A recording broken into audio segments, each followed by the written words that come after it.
secondly, if we consider Grameen Shakti is a solar energy provider in Bangladesh, it is now the largest off-grid solar energy provider in the world. Solar energy is one of the most easiest ways of accessing energy in rural areas where they have no infrastructure for proper electricity lines to reach. As we know, the development that a village has related to solar energy, of course, can create tremendous effects in the impact that it has on the village. Another example would be Dialogue in Dark. Dialogue in Dark is a restaurant that has been started by a social entrepreneur in Germany, in which he decided to develop a restaurant with the idea of engaging people who are visually handicapped. These people take a group of tourists, a group of visitors into an experience of what a person feels in day-to-day life. This entire Dialogue in Dark is a concept based on a restaurant, and you eat and you imagine and you go through an entire experience without any visual effects. This helps people understand the problems that visually challenged people go through every day of their life, and it's also a wonderful business model to help them engage and to get to generate revenues for the cause. It has 17 million visitors at 17 permanent locations across the world. Another example is Seniors Home in Albania. Seniors Home is the first old age home in Albania, and it has been there for the last 4 years now. Seniors Home was developed on the idea that the amount of people that leave Albania every year keeps increasing as people immigrate to other countries for better opportunities career-wise. They leave behind old parents who actually do not have anybody to look after them. And Seniors Home as a concept is developed of giving a holistic approach to old age, and to get a group of people together who would care about each other, but they're the same age group, and it would be a community of old people living together. Another example is organic farming. It's called a St. George Organic Farm, and it is in a city very close to Tirana, Albania. And this organic farm recruits an entire village and educates them on the concept of organic farming. Organic farming is one of the most booming industries in the country and globally. And this farm gives the farmers an opportunity to delve into the organic sector, which is available around. This also helps engage an entire community towards the cause of organic farming and helps them increase their revenues little by little as they approach the organic system.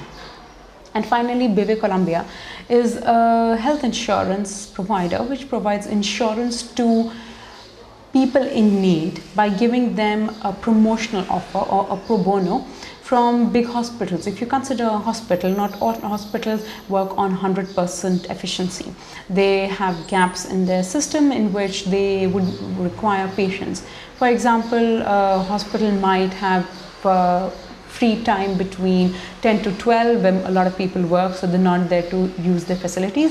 BV gets these packages from these hospitals for certain times, for certain days or for certain months, in which they run on low capacities and provides them at a much cheaper cost to underprivileged people.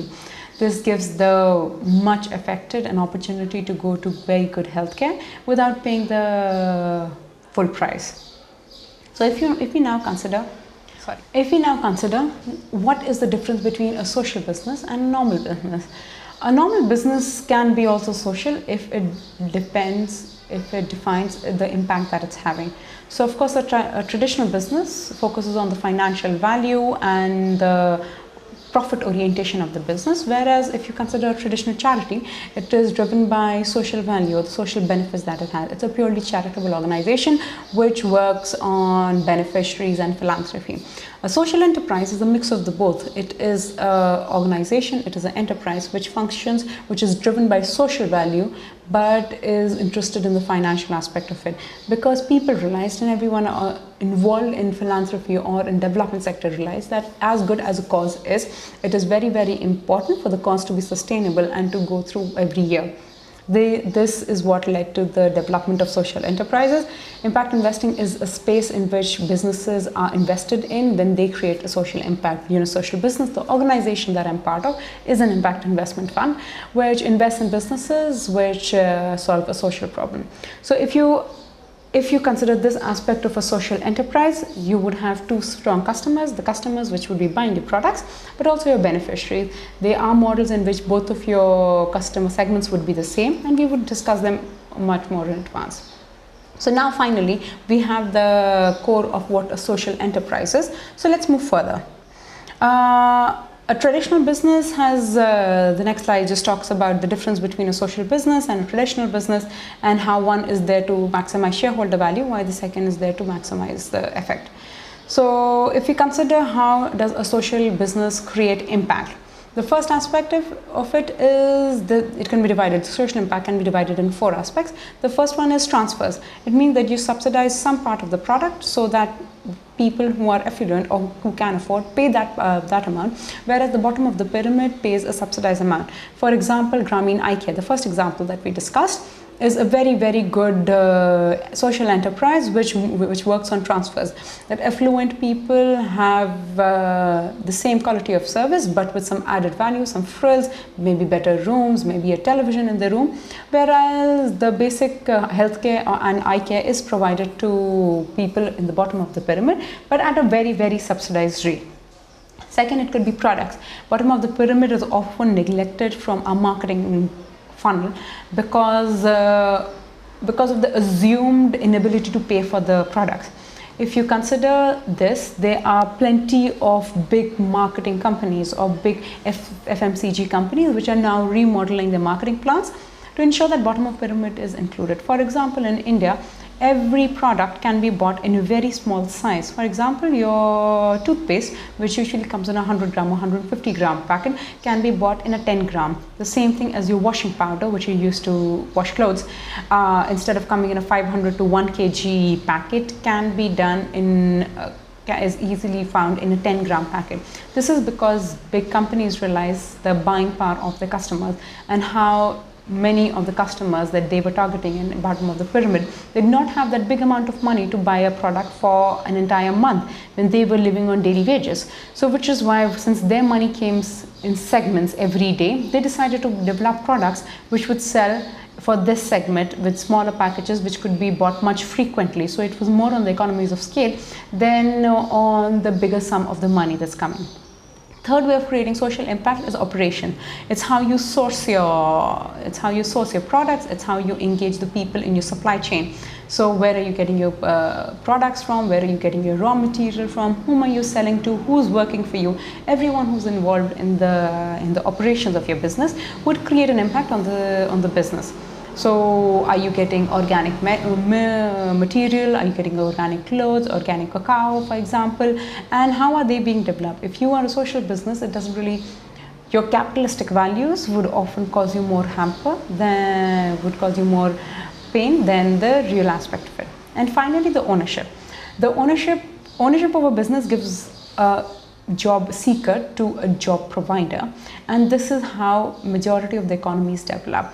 An opportunity to own a business or create something for themselves is a very unique opportunity that social businesses with social impact have for their beneficiaries. So now if we focus on the business model canvas and the lean canvas impact, so let's talk about lean business. Lean business is a lean business model canvas was a concept that was developed by Ecorl, and it is a way of focusing on developing your business where you do not look for the last and the final product. The methodology says that if your product is the best and has all the features or is perfect, then it's too late for the market already. Because as you develop your product, you understand your customer better. We've done an earlier segment on customer discovery, which would also help you understand this aspect, that as and when you keep developing your product, your customers knows your product better and you know your customer better, which helps you develop a better business. So in our lean business model canvas, we would talk about how do you develop this with the iterative rate that you do it again and again. Having a business is uncertain. And this uncertainty could be with various things. It could be with market, it could be with maybe currency, with the business transaction, with trade treaties. And with these uncertainties, if you keep modeling your product and wait for that one final product to be launched, which would be perfect in all senses, it would be too late for you to then modify it, because you've already spent so much time, resources and energy into developing this product. So finally, if you look at the uncertainty of your business, lean business model helps you absorb that uncertainty in a way that would help you not suffer so many losses as you develop your business. So if you consider farm, like let's talk about 3 examples. Farm to Table was a business that was accelerated by my organization 3 years ago. And when they started with the idea of a supermarket, and they wanted to develop an eco-friendly supermarket where people could come with their own bags and boxes and collect eco-friendly farm-grown vegetables. But they soon realized, after they did a customer discovery and after they launched their product a little, not really with the supermarket, but with a very small aspect of your business, to understand what did the customers really want. The customers, it then turned out, really wanted a way of consuming fresh farm-grown vegetables. They weren't very worried about how would they purchase it or what kind of environment were they buying it from. So for this company, Farm to Table, it was much simpler to convert themselves into a concierge model in which they could deliver these products without having the capital investment of a supermarket behind it. Second, there was another business called Dentim, which wanted to have a platform in which all dentists were registered, and I as a consumer could go there and search for a dentist and use the dentist services. But once they did the initial launch of the product, they realized that the customers, like if I would go to search for a dentist, I was not very willing to pay for the services. But who was willing? Who would be very happy to have me as a customer? It was the dentist. So they moved the model into a closed platform, which was only available to dentists, and dentists would then invite their customers to come on the platform and schedule their appointments and their medicines and all their past record. So they converted their platform with the exact same technology, but they converted the platform into a phase where the dentists were the customers instead of really the patients.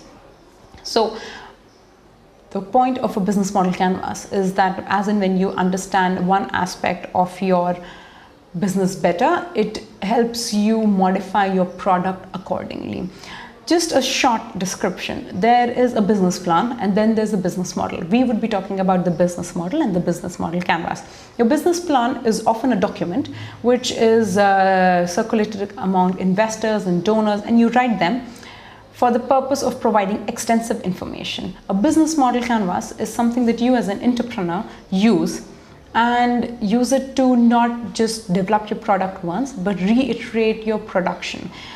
If you would like to modify something, you modify different aspects of your canvas, and that is how your final product changes. So they're both things, both of them are equally important. But in today's lecture, we would be covering a business model canvas. A business model canvas has 9 main aspects, and for a social business, there's the 10th one added. So the 9 main sections of a business models are in your slide right now. So your business model is divided into 2 halves. The right hand side, if you look at the slides, the right hand side is your customer and your left hand side is your operations. So your customer sections of it talks about everything that's related to your customer. It would be first your customer segment, as in who is your customer. Always remember that in a business model canvas, the more detailed the information is, the better it is to understand your product, your business, your customers. So when you talk about number 1, the customer segments. The customer segment is where you talk about your customers, who they are, where can they be found, what do they like doing, do they already have a subsection within them. Then once you have your customer segment, you would think about what is the value proposition that you offer to your customer. What is your business's value proposition? What is your product's value proposition? Then you would talk about the channels. How are you reaching these customers? You know who they are, you know what do they want. Then there's a question of how do you give it to them? And once you decide how do you give it to them, it's how do you manage to keep giving it to them. What do they feel once they receive your product or your services? And finally, how much would they be willing to pay for it, and where and when? So there's one aspect. This is the aspect of your customer. Then you come to the second part of your business. It's the operation side. So it's what happens behind the scene. So for example, what is the cost structure? How much money are you spending in developing your products? What kind of operating cost do you have? Do you have to pay rent? Do you have to buy raw materials? And then once you have that, where are you getting this from? What is your key resources? Are you getting funding from somebody? Do you have a grant? Do you have rent for free? Can you do that? What all resources do you need, your key resources for your business? Then we talk about the key activities. You have your resources. What are you going to do with your resources? Will sales be your key activities? Would events be your key activities? Would service providing be your key activities? So you talk about the key activities that you would be focusing on. And finally, the key partners. Key partners would be anybody who would be supporting you in developing your businesses. It could be people you're selling with. It could also be your employees, if of course your employees are important, but if you would like, you could also put that here. And finally, we talk about the social impact. Social impact is the theory of change, and theory of change is what is the impact right now and how are you going to get to it, and that is called the theory of change. And in a social business, your 10th aspect of a business model canvas is the theory of change. Now if we go further, we have done a short description about a business model canvas for the organization that I work for Unisocial Business. Now Unisocial Business is, as I mentioned, an impact investment fund. So for us, who is our customer segment? Our customer segment is our aspiring entrepreneurs. So these, and as you mentioned, as you can see on the side, we've cut out the 3 just to mention that who are we going to focus on. So aspiring entrepreneurs, it would be great to have their age. It would be great to have which locations are they available at, what do they like, are they already in a group, are we focusing on technology entrepreneurs, and much specific groups. Once we have our basic customer segments, we would then think about how do we then profile our customers. So if you look at the slides, it talks about who are your aspiring customers and what is your customer profile. Now, customer profile is a way of profiling the group of people that you think are alike, but what are the very, very niche things that they are interested in. So, for example, in the case of EYSB, our customer profile of aspiring entrepreneurs is they successfully want to start a social business, they want to serve the society, they want to develop a product, they want to find customers. These are the things that they're trying to do. These are the jobs that they're trying to do. These are the values that they want to create. So they could be called as the values that my entrepreneurs are creating. Second, what is the pain that like EYSB's customers, what are the pains that these people have? What are the pains that your customers have? So in our example, the pains that aspiring entrepreneurs have is they have no money, they have insecurity, and they have a feeling that the business is going to fail.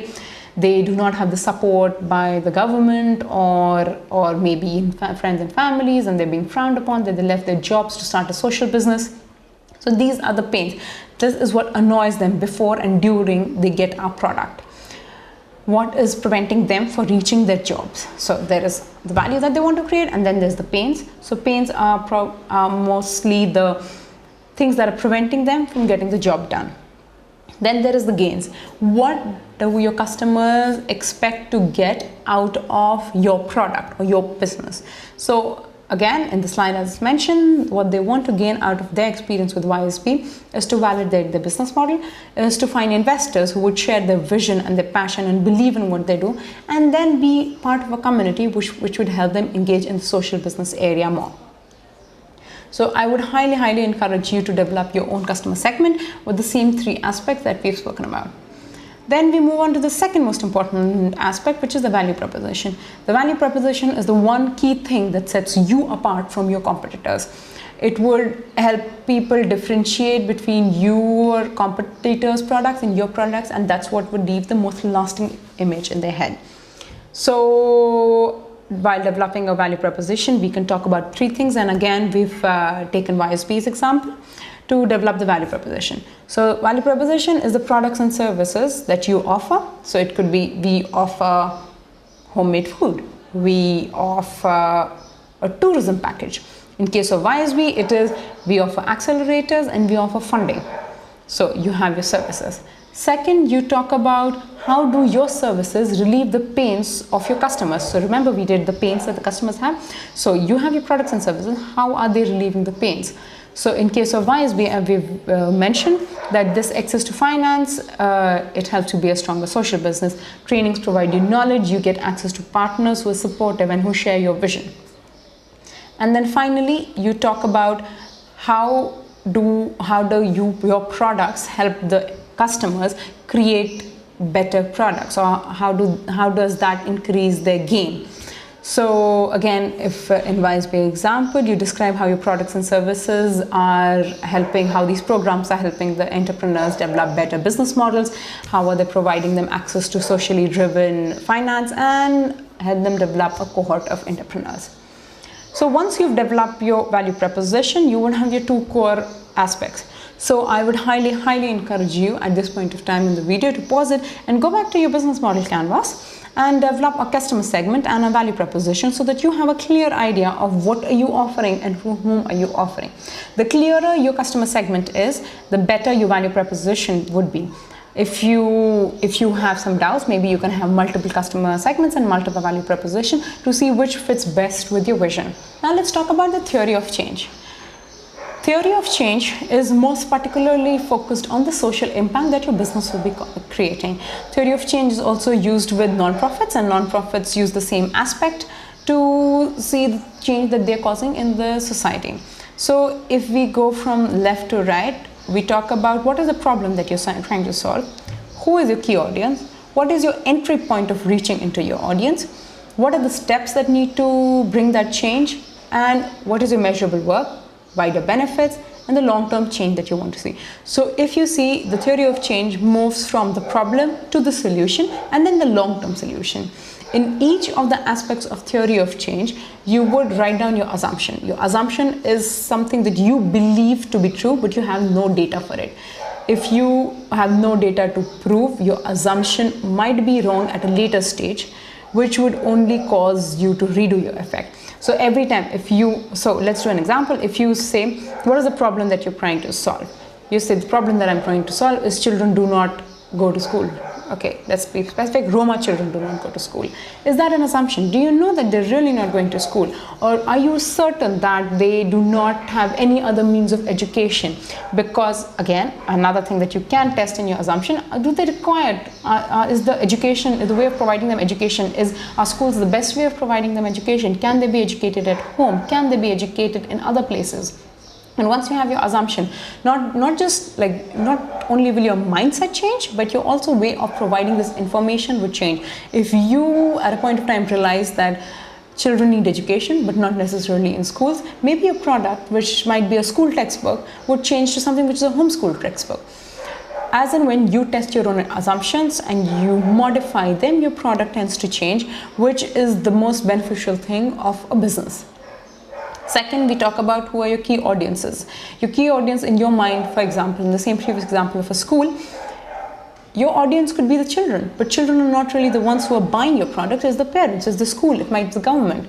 So you know your key audience would be the ones who would be paying for it. Then of course you have the beneficiaries, which are the children, which convince people to pay. For example, in case of toys, you might be selling to the parents. Parents are the ones who are paying for it, but you need to catch the attention of children because they are the ones who are convincing or forcing or throwing a tantrum to the parents to convince them to buy your product. Then you talk about what is the entry point to reach your audience. Reaching your audience in case of a normal FMCG business is much simpler than when you're trying to create a social impact. Because when you try to create a social impact, your audience may be bottom of the pyramid, they might be underprivileged, they might be difficult to talk to. And if you do not talk to your customers, how will you ever know what your customers are saying? And if you're not aware of your customer needs, your business really, it's not there to solve a personal purpose. Your business is there to solve the needs of a society. So we talk about how do you reach your audience. Then what are the steps that you need to bring about the change? What are the actions that you need to take to bring change? Maybe you need to get better teachers, better schools, programs to engage students and the kids, actions that you require. The second column then talks about what are the effects of these actions and what are the measures that you would take of these actions. Then your second last column talks about what are these effects of this action in a long-term thing. What are the benefits? What are the long-term benefits of your theory of change? And then finally, what is the long-term change that you want to create in the society? Once you have your theory of change, it is easier to track where are you missing, which link is missing when you plan your social impact. So in case of your social business, you can see our theory of change. This is that I've just used for example. So finally, just to end the lecture, when you are developing your theory of change, it is highly recommended to first define your long-term objective. What objective are you working with?